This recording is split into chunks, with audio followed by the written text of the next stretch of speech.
Ari na naman, ma-record na naman kita subong. Nag-bake na ako. So, may gibutang ko nga mga ingredients, no? Kung magkabra ka, ibutang ko sa description kung ano nga mga ingredients.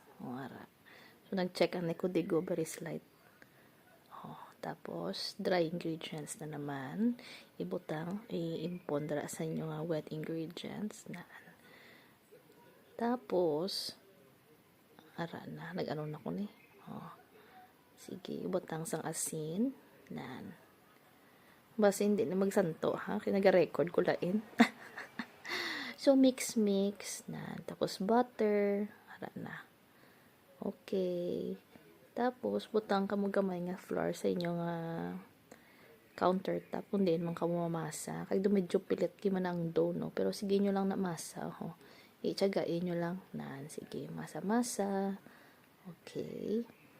Kagdong medyo maging strong na ang dough dera, no?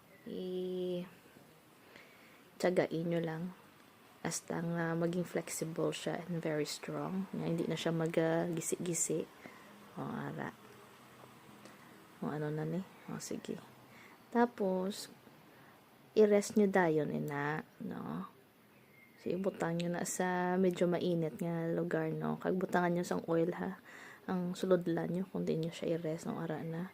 Naghabok na siya, okay?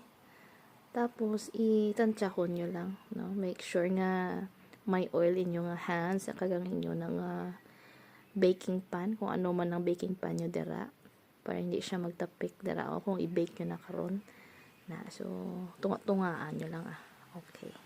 Tapos, i-rest na naman liwat. So, kadamo niyang resting face. Tapos, milk wash, kay gatipid. Tapos, i-bake dayon agad-agad. Na. After 15 minutes, 180 degrees nga Celsius, may oven. Pwede pahiran sang butter or margarine, kung ano man. Pwede man nga wala lang. Okay. Hagbutang sugar gamay, diba? Daw bulak, tsuraya. Kag i-try ko man subong, no? Kinatry ko ibutang sa pinggan, pero failed.